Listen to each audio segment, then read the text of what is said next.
भरपूर पिकलेली केळी फेकून न देता त्यापासून मस्त असे घारगे तयार करायचे। हे घारगे मस्त असे टम्म फुगलेले आहेत, शिवाय घारग्याने तेल बिलकुल पिलेलं नाहीये। चला तर मग आपण हे घारगे कसे बनवले ते पाहूया। इथे मी 3 पिकलेली केळी घेतलेली आहेत।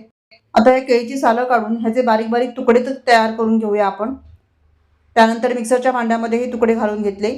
अर्धा वाटी इथे गूळ घेतलेला आहे, 3 वेलची कुटून घेतलेल्या आहेत आणि ह्याची एक पेस्ट तयार केलेली आहे। आता यामध्येच 2 ते 3 चमचे बारीक रवा घालायचा, चांगलं मिक्स करून घ्यायचा। यानंतर लागेल इतकं गव्हाचं पीठ घालून ह्याचं मस्त असं घट्टसर पीठ तयार करून घ्यायचं, जसं आपण पुरीला तयार करतो। एकदम घट्ट पीठ तयार करायचं, 5 मिनिटं झाकून ठेवायचं।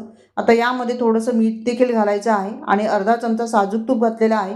पुन्हा एकदा हे मळून घ्यायचं आणि ह्याचे छोटे छोटे गोळे तयार करून घ्यायचे। त्यानंतर हे गोळे जे आहेत त्या गोळ्यांचं आपण मस्त असे घारगे लाटून घ्यायचे। थोडंसं लाटल्यानंतर ह्यावर खसखस घालायची आहे आणि पुन्हा एकदा लाटून घ्यायचं आहे। घारगे खूप पातळही नाही लाटायचे आणि खूप जाडही नाही, अगदी बेताचेच हे घारगे आपण तयार केलेले आहेत। आता हे घारगे आपण तळून घेऊया।